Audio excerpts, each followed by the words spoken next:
Bonjour, La Voix est libre en direct tous les samedis sur France 3 avec aujourd'hui 4 voix qui ont compté dans les dernières élections municipales. De nouvelles voix d'abord, celle de Gilles Platret, élu maire d'hiver droite de Chalon-sur-Saône, la deuxième ville de la région dès le premier tour. Bonjour. Bonjour. Denis Thuriot, vous avez ravi Nevers au Parti Socialiste qui dirigeait la ville depuis plus de 40 ans. Bonjour. Oui, j'en suis ravi, bonjour. Laurence Porte, dès le premier tour, vous aussi, vous êtes devenu maire de Montbard, qui a donc basculé à droite. Vous êtes membre de l'UDI. Bonjour à vous. Bonjour et très heureuse d'être sur le plateau. Et puis Patrick Molinos, la presse vous a qualifié de rescapé. Un maire de gauche réélu à plus de 68% sous les couleurs du PRG pour un nouveau mandat à Vénarel-les-Laumes en Côte d'Or. Bonjour. Bonjour. On va parler de vos parcours, de votre élection, du contexte et de vos projets et des premières mesures. Et depuis chez vous, vous qui nous regardez, vous pouvez intervenir sur notre site internet et sur le réseau Twitter avec le hashtag #LVEL Bourgogne. Avant de faire de la politique, vous allez nous parler de vous, de la façon dont vous avez vécu, parce que c'est forcément particulier, ces derniers jours de campagne et les premières heures après l'élection. C'est de la tension, c'est du plaisir, Gilles Platret, honnêtement. C'est les deux en même temps. C'est beaucoup de tension parce qu'effectivement, on est complètement tendu et monopolisé vers l'objectif à atteindre. Mais vous savez ce qu'est une élection. Jusqu'au dernier moment, elle n'est ni gagnée ni perdue. Donc il y a une mobilisation maximum. Il faut à la fois tenir les troupes, tenir aussi une présence sur le terrain très très forte, ce qu'on a essayé de faire à Chalon-sur-Saône. Et puis voilà, jusqu'au dernier moment, vous avez le doute de ce qui peut se passer, même si vous sentez plus ou moins bien les choses selon le contexte. Le moment précisément, à quel moment vous avez su que vous étiez maire ? Le soir, vous voulez dire, le Oui, dimanche c'est soir. ça, le moment où vous êtes élu maire, c'est quoi ? Vous êtes où ? C'est quoi ? Je suis au tableau, j'aligne les chiffres avec mes colistiers, avec Isabelle Dechaume, Sébastien Martin, et on se rend compte que des bureaux qui sont des bureaux traditionnellement difficiles pour nous sont en train de basculer, très clairement choisissent de nous faire confiance. Et on a confirmation de l'élection au premier tour, mais vraiment au dernier moment, ça doit être quelque chose comme 20 heures, lorsque les derniers résultats pratiquement tombent. Voilà. Mais il y a des signes avant-coureurs, on le sait bien, quand on connaît la ville, quand on a un peu la géographie électorale en tête, on voit bien que les choses sont en train de se passer et on l'a vu assez rapidement quelque part. Denis Thuriot, pour vous, j'allais dire c'est même encore pire, parce que 6 mois avant, vous n'étiez pas dans la course électorale à Nevers. Oui. Donc vous partez de là, et puis à un moment, vous êtes maire de Nevers. Vous aussi, à quel moment vous le savez ? Écoutez, moi je suis parti effectivement d'une page blanche, donc c'était une course, mais en même temps mener beaucoup de choses de front.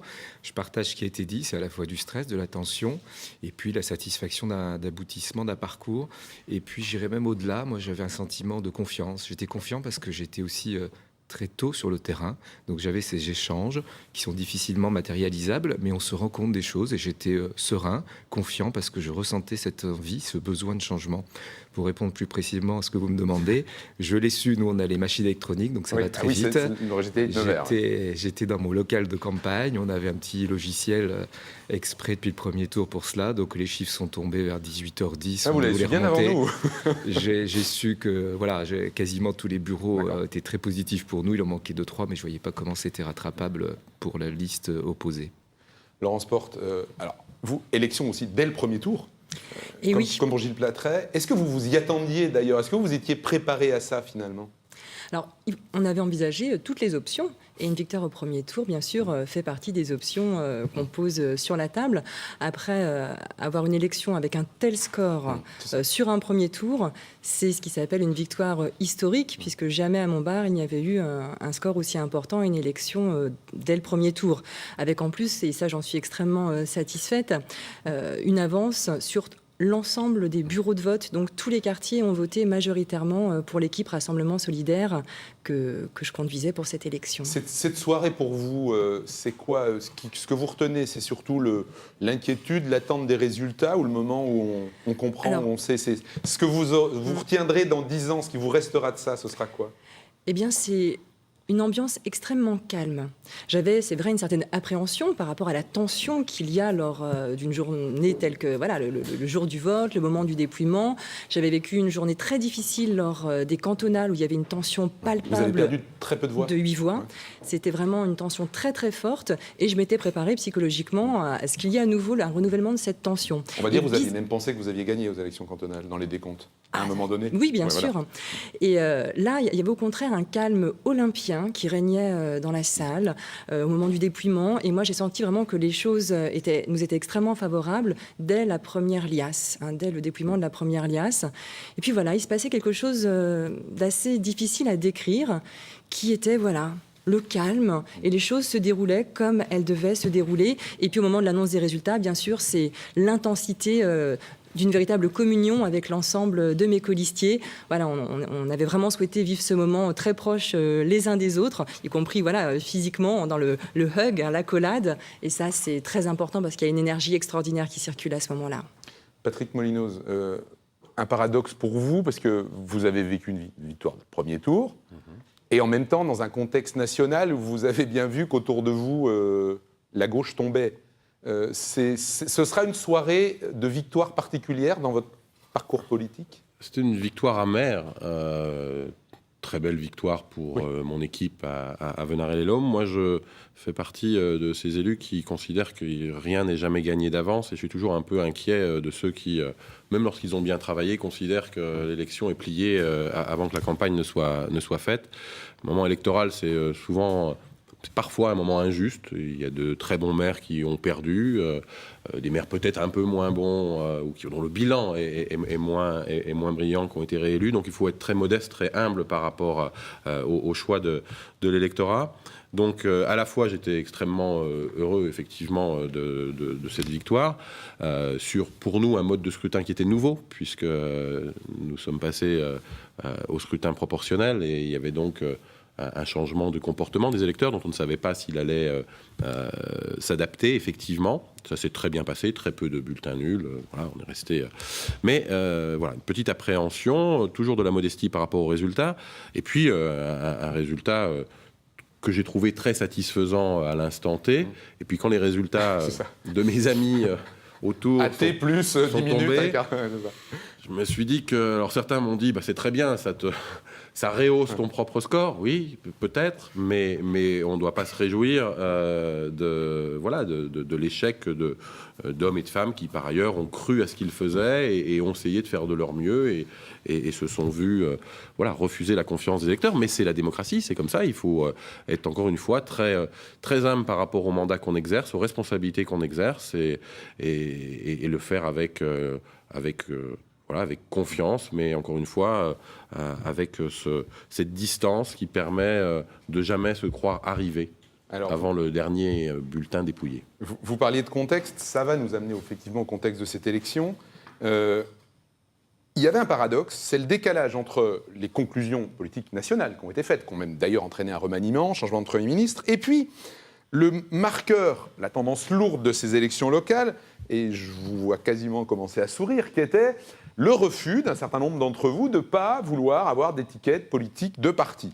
On va le dire en plaisantant, ça a même été une source de frottement entre nous à certains moments dans ces élections, parce qu'on voit bien qu'il y avait ce contexte national. Gilles Platret, vos colistiers étaient investis, UDI, UMP, vous êtes vous-même un ancien membre de l'UMP. Alors, votre souhait de ne pas avoir cette étiquette, vous, dans le dos, c'était quoi, en vrai ? C'était le fait d'éviter le risque des affaires, parce qu'à ce moment-là, on était en plein dans les affaires, ou pas ? Parce que, bien sûr, vous en avez profité de ce vent dans les voiles de la droite à cette élection. Alors, pour le contexte chalonnais, les choses étaient un peu particulières, puisque l'UMP avait investi un candidat, Sébastien Martin, l'UDI avait investi une candidate, Isabelle Deschaumes, le MoDem était représenté par un autre candidat qui s'appelait Jacques Morin, et effectivement, j'étais en dehors de ce contexte d'investiture-là. Donc, le travail qu'on a mené tous ensemble, travail de rassemblement, il ne pouvait pas s'afficher avec une étiquette particulière. Parce que ça aurait été manquer de respect pour les uns ou les autres. Et puis surtout, quand on a commencé de travailler sur la composition de la liste, on n'est pas allé chercher des listings de partis politiques pour savoir qui on allait mettre sur la liste. On est allé chercher des Chalonnais investis qui avaient des opinions différentes. On a eu l'occasion d'ailleurs d'en discuter avec des gens qui avaient voté pour Nicolas Sarkozy il y a 2 ans, pour François Hollande pour certains, et ils se sont retrouvés sur un projet de ville. Donc c'était pas une stratégie politique eu égard à ce qui pourrait se passer au national. Mais pour les Chalonnais, vous étiez la liste de droite. Mais peut-être que pour un grand nombre d'entre eux, on était à la liste de droite, mais ça n'explique pas pourquoi de nombreux Chalonnais de gauche ont voté pour nous. Parce que le projet que nous avons développé était un projet qui dépassait largement les étiquettes partisanes. Les partis ont un rôle, j'en suis convaincu, sur le plan national. Ils structurent la vie politique, ils sont d'ailleurs reconnus dans la Constitution. Aucun doute là-dessus. Simplement, il faut que nous revenions sur des thématiques locales, sur des choses qui soient proches du terrain, que nous écoutions les habitants. Et quand on a fait le tour de piste dans ces débuts de campagne, parce qu'on a tous commencé assez tôt finalement, enfin, moi depuis 6 ans dans l'opposition, mais d'une manière active depuis l'année dernière, les thématiques nationales ne sont pas revenues dans les préoccupations des gens. Les préoccupations des Chalonnaises et des Chalonnais, c'était qu'est-ce que vous voulez faire pour la ville, pour le commerce qui dégringole, pour la circulation qui va mal. Et là, on était sur des thématiques. Et en même temps, de globalement, terrain. la gauche n'a jamais perdu autant de villes. Donc il y a quand même bien un choix politique national dans Mais cette élection. On ne peut pense- pas se limiter à ça. Je pense très honnêtement, et je le dis avec beaucoup de modestie, que dans l'écart qui m'a opposé au maire sortant, puisque c'est un écart de pratiquement 20 points, ça n'est pas explicable par le contexte national. Il y a nécessairement une part de contexte national, je ne nie absolument pas, c'est une évidence absolue. Mais il y a des considérations locales qui ont pesé plus que toutes, et je pense que ça peut d'ailleurs être une ligne de conduite qu'on peut continuer à méditer pour l'avenir. Est-ce qu'on veut faire de la politique politicienne sur le plan local, ou est-ce qu'on veut s'occuper véritablement des villes qui nous ont été confiées, dont la gestion nous a été confiée? Je pense que la deuxième réponse a largement ma faveur. Laurence Porte, même question. Vous nous aviez dit la même chose. Et même constat. Voilà. Et Je pour rejoins- autant, pour les gens de Montbard, vous étiez bien sûr la liste de droite face au maire sortant de gauche. On est d'accord. Non, c'est pas aussi simple que cela. Dans une ville comme Montbard, qui vote quand même à gauche sur les scrutins nationaux, donc là vraiment, ça n'a pas du tout été un rejet de la politique nationale. En tout cas, à aucun moment dans la campagne, on a eu un argumentaire, nous en tout cas sur ces thématiques-là, et à aucun moment, nos électeurs nous ont parlé des thématiques nationales. Mais il y a à Montbard la baisse de participation. Il y a à Montbard le choix d'un certain nombre de listes de gauche, on va dire non parti socialiste aussi. On est d'accord. La participation, elle est à peu près identique à celle de 2008. Et puis moi, sur ma liste, je tiens vraiment à le rappeler très clairement. Moi, évidemment, j'ai un engagement au sein de l'UDI, mais sur l'ensemble de mon équipe, les 29 colistiers, nous sommes simplement 3 à avoir une carte politique. Donc moi, au sein de mon équipe, c'est des gens issus de la société civile, c'est des ouvriers, ce sont des classes moyennes, ce qu'on nous a aussi reproché dans le camp d'en face, qui est quand même assez risible. Et voilà, et puis il y a eu le rejet d'un mode de La campagne n'est gouvernance. pas complètement terminée. non, je pense que la campagne n'est pas complètement terminée. Il y a un rejet du mode de gouvernance qui s'est exprimé sur ce scrutin, Ouais, sur le scrutin. tout simplement. Patrick Molinoz, on pourrait dire, vous êtes un maire étiqueté politiquement, et en même temps, je vais me faire un peu l'avocat du diable, mais un certain nombre de vos prises de position au Conseil général sur des réformes du gouvernement font que finalement, vous avez évité la sanction. Alors, moi, j'appartiens à une tradition, celle des radicaux de gauche, celle des radicaux, qui est rationaliste. Et moi, j'essaye de faire preuve de cohérence, et on l'évoquait tout à l'heure en aparté. Tout à fait. Je ne change pas d'avis en fonction de celui ou de celle qui dirige la France. Une bonne mesure apportée, proposée par un président de droite, ou une mauvaise mesure par un président de gauche, je ne changerai pas d'opinion sous prétexte que j'appartiens clairement au camp de la gauche. Ce qui m'amène effectivement en ce moment à prendre des positions qui ne sont pas des positions militantes ou partisanes. Parce que je crois que c'est une des choses qui déplaît le plus à nos concitoyens, c'est cette espèce d'attitude partisane où, voilà, si ça vient de tel camp, eh bien c'est forcément bon, ça vient de tel autre, c'est forcément mauvais. Et les gens peuvent être amenés à dire l'inverse de ce qu'ils disaient à quelques semaines d'écart. Sur l'avenir du département, on en a débattu hier au Conseil général, à gauche comme à droite d'ailleurs. Et moi, je trouve que ça dessert globalement la vie politique. Donc j'essaye, pas toujours simple, mais j'essaye de garder une ligne directrice. Par ailleurs, dans ma commune, je l'ai toujours dit, et là je partage ce qui a été dit auparavant, je ne cache pas, j'appartiens au camp du progrès, mais je ne mène pas une politique partisane dans ma commune. Je suis maire pour développer ma ville et répondre aux attentes des habitants en termes de services, de développement économique. Voilà. Denis Thuriot, vous êtes celui à qui on a le plus posé la question de l'étiquette politique, à peu près en Bourgogne, on peut le dire.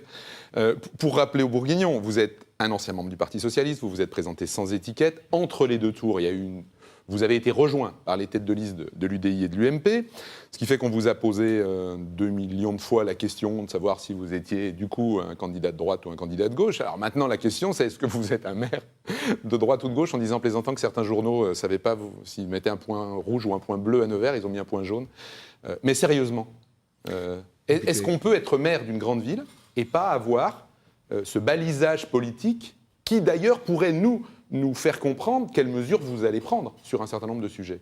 Mais bien sûr qu'on peut, et je vais essayer de le démontrer. Vous savez, on m'a fait faire le grand écart pendant toute la campagne. Je suis passé de l'extrême gauche à de l'extrême droite. On en parlait tout à l'heure entre nous. Il faut tout mettre dans des cases avec des étiquettes, et ça, les gens aujourd'hui ne le souhaitent plus. Il y a un déclin des partis politiques, quoi qu'on en dise. Il y a un déclin de beaucoup de choses. On m'a qualifié de déclinologue. Je suis plutôt un constatologue, comme j'ai toujours dit. Ce déclin, il exige. Je ne suis pas sûr qu'il soit irrémédiable, à condition qu'il y ait une remise en cause, y compris certains élus qui se sentent propriétaires de leur électorat. J'entendais tout à l'heure avec intérêt dire qu'il fallait rester humble, et moi ça fait partie des qualités je pense avoir. On n'est pas propriétaire de ses voix, donc il faut toujours y penser et toujours se remettre en cause pour être en adéquation avec ce que souhaitent les gens. Donc je pense que c'est très simple d'être pragmatique, d'être dans le bon sens. À partir de ce moment-là, moi j'ai su fédérer, j'ai su rassembler. Je suis quelqu'un qui a des valeurs de gauche, je ne l'ai jamais caché pendant toute cette campagne, je l'ai annoncé dès le départ. Simplement, on n'a pas besoin d'appartenir à un parti politique pour décliner ses valeurs. Et puis je suis surtout quelqu'un d'ouvert, à l'écoute. J'ai été à l'écoute de beaucoup. Donc les mesures que nous allons prendre sont des mesures concertées, comme le programme que j'avais créé, parce que je rappelle qu'avant que l'UDI et l'UMP me rejoignent sans étiquette, j'avais déjà des gens de toute tendance qui s'étaient mis d'accord sur ce programme. Donc je n'ai fait que amplifier les choses, et ce que j'ambitionne de le faire aussi sur un plan de l'agglomération. Je vous posais à tous la question de l'étiquette politique parce qu'elle peut baliser un certain nombre de choses. Par exemple, la primauté donnée à plus de social dans une ville ou à autre chose.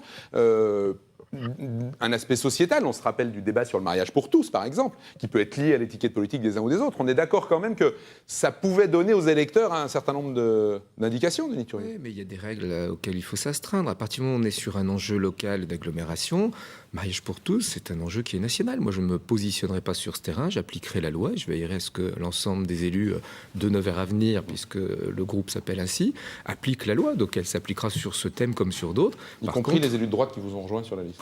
Y compris les élus de droite qui aujourd'hui sont des élus, j'insiste bien là-dessus pour qu'il n'y ait pas de confusion, pour Nevers et pour l'agglomération, ce sont des élus Nevers Avenir sans étiquette. Vous parliez de ce petit point jaune, effectivement, oui. On est assez unique, je crois en métropole, on est les seuls à avoir ce point jaune, et je suis enfin satisfait parce que je rappelle quand même que j'étais classifié divers gauche, qu'après on m'a classifié à droite, en étant toujours liste de divers gauche, et qu'aujourd'hui je suis un petit point jaune en France, mais je pense qu'il risque d'y en avoir un certain nombre dans l'avenir. Vous aviez envie de réagir, Gilles Patrey, quand je parlais de balisage politique? Oui, balisage politique parce que on est quand même dans un changement lourd sur le plan du langage politique et même de la considération qu'ont nos concitoyens pour la politique. Et si on a vu émerger des listes qui précisément, enfin, je pense que c'est d'ailleurs la seule élection où on a eu autant de listes qui n'aient pas affiché une étiquette précise. Hein, c'est une nouveauté à l'échelle nationale. Dans les grandes villes, parce qu'en général, c'est une caractéristique de villes petites et moyennes. Dans les grandes villes. C'est qu'on est, j'en suis vraiment convaincu, à un tournant de la vie politique française et qui répond à un tournant social. On a eu des modes d'expression du suffrage universel qui étaient très encadrés par des partis politiques. Aujourd'hui, les partis politiques pèsent moins dans la vie locale. Et je pense que cette reconstruction, parce que quelque part, ce qui nous unit tous, c'est notre souhait de la République, notre souhait de la soutenir, quelle que soit l'origine qui est la nôtre, et donc d'appliquer la loi de la République par conséquent. Il n'y a pas d'ambiguïté là-dessus, sur l'application de la loi. Ça nous amènera demain à essayer de reconstruire de nouveaux modes d'expression politique. Encore une fois, les partis politiques ont encore de l'avenir devant eux, mais il y a d'autres formes d'expression, et ces élections municipales l'ont très clairement démontré. Il faut que nous travaillions sur ces nouvelles formes d'expression qui soient peut-être un peu moins dans le carcan des partis et qui laissent plus de place au rassemblement sur un objectif précis. Et ça commence, je pense, par l'objectif de la commune, tout simplement, par l'objectif local. Bah justement, on va parler de ce que vous voulez faire dans vos communes. Vous nous avez dit comment s'étaient passées les dernières heures et les premières heures. On vient de parler du contexte. Laurence Porte, je me souviens que pendant la campagne, vous aviez beaucoup insisté sur une dimension on va dire de modestie, finalement, d'économie et de modestie. Est-ce que ça suffit quand on est maire, ou est-ce qu'il faut quand même donner un petit peu de choses à ses électeurs tout de suite? Pour rebondir aussi sur le sujet, la question précédente, justement, c'est à nous de réinventer une nouvelle forme du courage politique, une nouvelle forme de l'engagement. Et le courage politique, c'est aussi être capable de dire, voilà, nous, on n'a pas de grandes promesses à vous faire, on n'est pas des faiseurs d'illusions, on n'est pas des faiseurs de rêves, on veut juste être très très simplement et très modestement des faiseurs. Et bien sûr qu'aujourd'hui, on a parfois l'impression, moi je reprends le fil de dossier, qui me donne le sentiment que l'argent coule encore à flot. Mais à un moment donné, il faut dire stop. Il faut être quand même en capacité de réduire la voilure sur certains... dire que Montbard est une ville qui était extrêmement endettée, mais depuis plusieurs mandats. C'est une histoire ancienne. Déjà. Oui, et la dette globale est très importante. Donc, est-ce qu'on peut encore se permettre aujourd'hui de gaspiller l'argent public sans réfléchir vraiment si un projet va vraiment porter quelque chose d'important pour l'attractivité de la ville? Voilà, ça, il faut poser les choses. Il faut aussi donner du temps à la réflexion, ne pas être dans la précipitation. Et le gaspillage de l'argent public, ça, c'est quelque chose auquel on va s'atteler avec une extrême fermeté. Et j'en veux pour preuve une des premières mesures qui a été adoptée au conseil municipal il y a quelques jours a été, c'est symbolique mais c'est important, la baisse des indemnités des élus. Moi, je demandais depuis 2008 une baisse de 20% des indemnités des élus, en signe d'effort partagé avec les Montbardois auxquels on demandait beaucoup. Ça a toujours été refusé. Cette mesure, je l'ai défendue. Une fois élue, cette mesure, je l'ai appliquée. On est d'accord qu'elle est symbolique. Et ce n'est pas simplement 20%, c'est 25% qui ont été votés. Et je déplore que l'opposition socialiste ait voté contre une baisse des indemnités.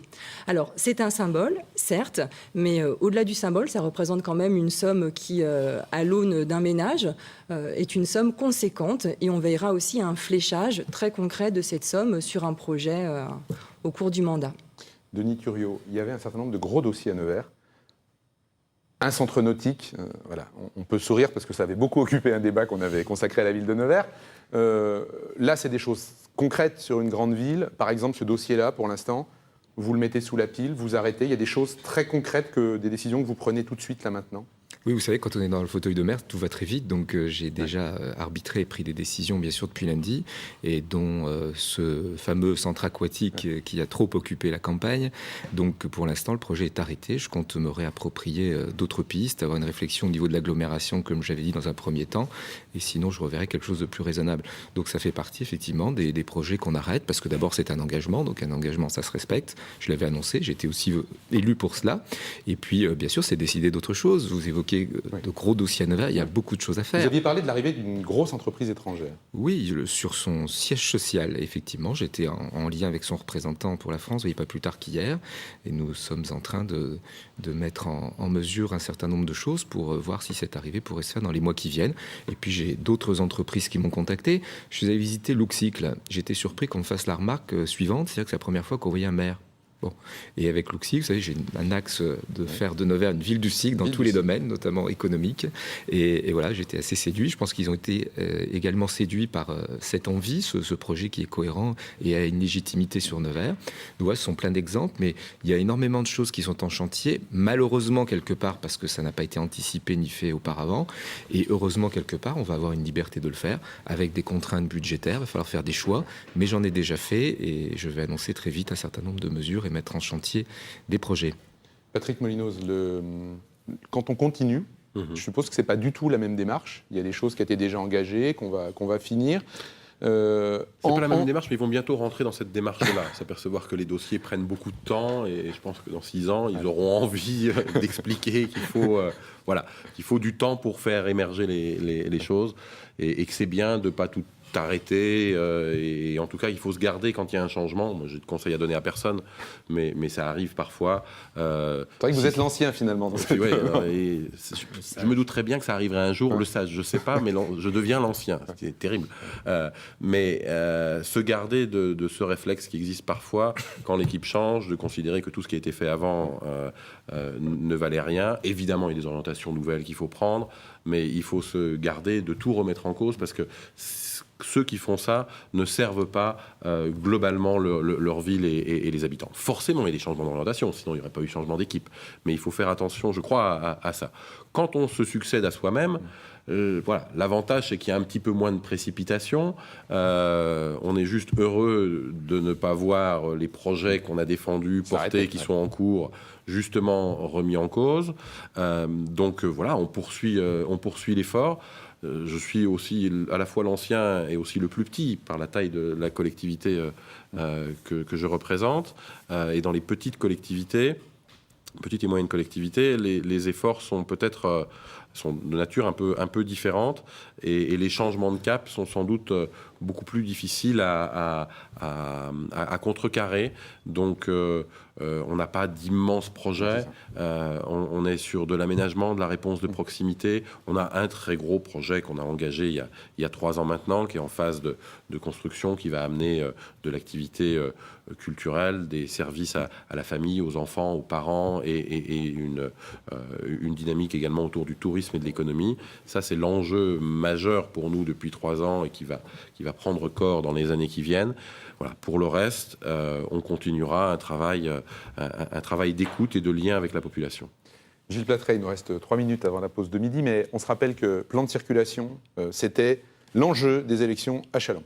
Alors, est-ce que vous avez changé le plan de circulation? Alors, on ne change pas le plan de circulation à 15 jours. On a eu une question qui est tombée déjà. Bien sûr, on est en train évidemment d'y réfléchir et on a pris un engagement, c'est dans les 6 mois d'apporter les premières réponses.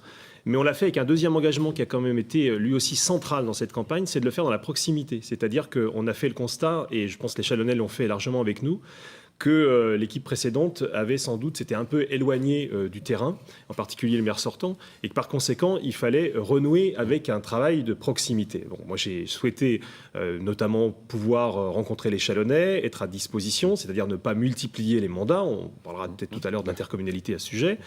Et donc, avoir un lien direct. Donc, on fera la réforme du plan de circulation avec les utilisateurs, avec les citoyens, avec les riverains. Donc, cette démarche, elle est en train de se préparer et on aura les prolégomènes de cette démarche avant l'été pour qu'on puisse être en mesure de décider d'un nouveau plan de circulation pour les axes qui posent le plus de problèmes dès la rentrée de septembre-octobre. Voilà. Donc, on est à pied d'œuvre. Ce n'est pas la seule mesure qu'on ait prise, mais ça fait partie des grands enjeux qu'on a identifiés et on s'est mis au travail tout de suite.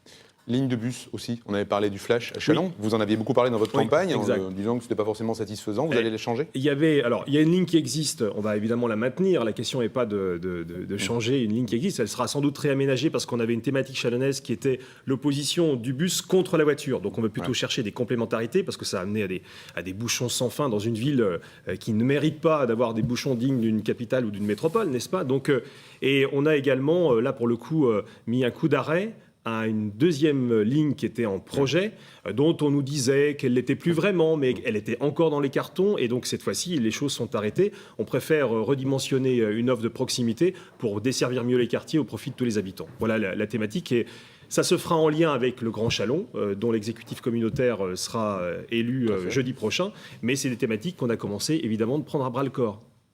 Merci pour ces réponses concrètes. On continuera, il nous reste 40 secondes avant la pause de midi, donc on n'a pas trop le temps d'engager un nouveau chapitre. On parlera un petit peu quand même juste de la mise en fonctionnement de la réforme des rythmes scolaires. Vous nous direz très concrètement, vous faites pas, vous refusez, vous refusez. Aujourd'hui en plus. Voilà, c'est ça, puisque vous êtes arrivé ric-rac, puisqu'il y avait parce que j'étais sur le terrain avec un certain nombre d'enseignants et parents d'élèves pour les soutenir ce matin. Chez vous. On parlera un petit peu d'intercommunalité aussi, parce que c'est une des grandes nouveautés de cette élection. Puis il va y avoir des élections dans les intercommunalités dans les semaines qui viennent, même dans la semaine qui vient. Voilà. Et puis chez vous, vous pouvez continuer à participer. Vous l'avez fait en faisant un certain nombre de réflexions à la fois sur notre site internet et puis sur le réseau Twitter avec le hashtag #LVEL Bourgogne. Allez, à tout de suite, c'est l'heure du journal.